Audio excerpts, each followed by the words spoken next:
Hi all of you. Welcome back to Rama Reddy maths academy.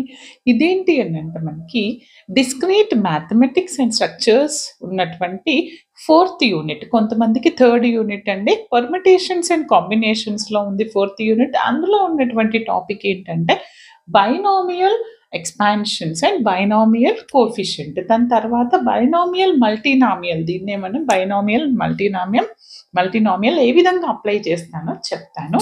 And ఇంకొకటి ఏంటి అనంటే compulsory ఒక క్వెషన్ వస్తుంది బైనామియల్ ఎక్స్పాన్షన్ నుంచి, పర్మిటేషన్స్ కాంబినేషన్స్ బైనామియల్ ఎక్స్పాన్షన్ నుంచి వస్తుంది. ఇక్కడ ఏంటి అనంటే మీకు ఆల్రెడీ మీరు ఇంటర్మీడియట్‌లో చదువుకున్నటువంటి టాపికే అండి. మనకి తెలుసు బైనామియల్ థీరమ్ నుంచి యూజ్ చేసి మిడిల్ టర్మ్ ఏంటిది అండ్ కోఎఫిషియంట్ ఏ విధంగా కనుక్కుంటామో చూసాము. దాన్నే ఇంకా కొంచెం అడ్వాన్స్‌డ్‌గా క్లియర్‌గా నేను